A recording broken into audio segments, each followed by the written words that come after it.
Талат Џафери им ја зовре водата на СДСМ и ВМРО ДПМНЕ откако ги распиша предвремените локални избори во Штип. 7 ноември е последниот рок кога партиите или група на граѓани до ДИК може да предложат кандидати за градоначалник на Штип.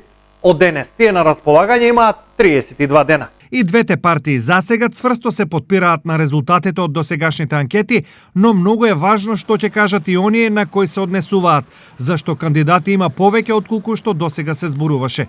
Со распишувањето на изборите, партиите ги затворија излезните информации на оваа тема, но за она за што тие молчат, зборуваат анкетите.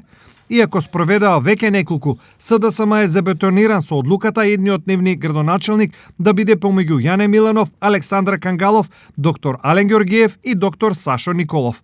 За разлика од нив, ВМРО ДПМНЕ тестира десетина кандидати.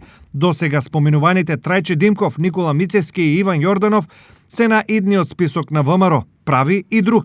На него се Саша Митрев, Стојан Коцев, доктор Владко Миташев, Кире Барбареев, Билјана Евтимова и Васе Арсов.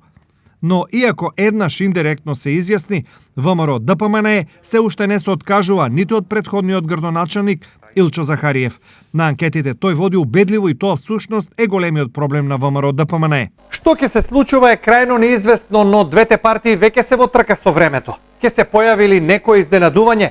Повторно е неизвестно, но не е невозможно да се повтори 2005 година, кога Штип последен пат имаше сериозен независен кандидат.